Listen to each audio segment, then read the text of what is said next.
Direktorat Lalu Lintas Polda Sumsel meluncing 2 aplikasi berbasis teknologi, yakni Sistem Informasi Administrasi Pajak Online atau SIAPO dan SIM Masuk Desa atau SIMADE, Selasa 22 November 2016. Menurut Irjen Pol Joko Prastowo, Kapolda Sumsel mengatakan, dengan adanya aplikasi ini diharapkan mempermudah masyarakat yang berada di desa-desa yang ingin membuat SIM dan membayar pajak, serta meminimalisir pungli.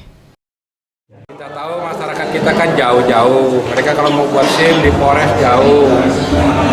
Itu apabila di desa itu ada 20 orang aja, kita akan datang ke sana untuk memberikan pelayanan dengan mobile kita, peralatan kita, termasuk mulai dari uji teori, praktek, sampai kesehatan, kita layani di tempat. Dan itu kita yang datang ke desa-desa.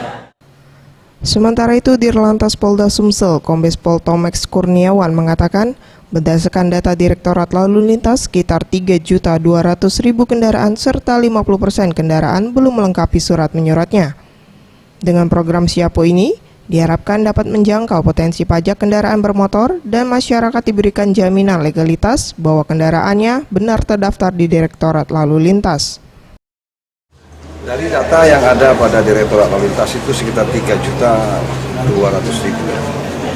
Kalau kita melihat data, tentu harus kita paham betul kondisi kenapa hanya 50%, karena memang ada kendaraan-kendaraan yang belum selesai urusan insurannya, asuransinya yang ditarik, kemudian kendaraan yang tidak bisa jalan lagi, kemudian kendaraan yang hilang.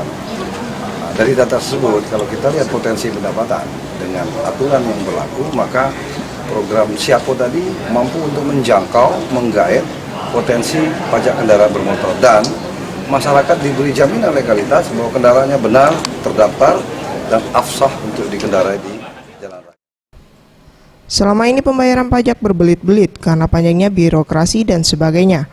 Diharapkan dengan adanya aplikasi ini, masyarakat hanya tinggal mendownload di Play Store maupun smartphone berbasis iOS. Septiawan Rizky, Sriwijaya TV.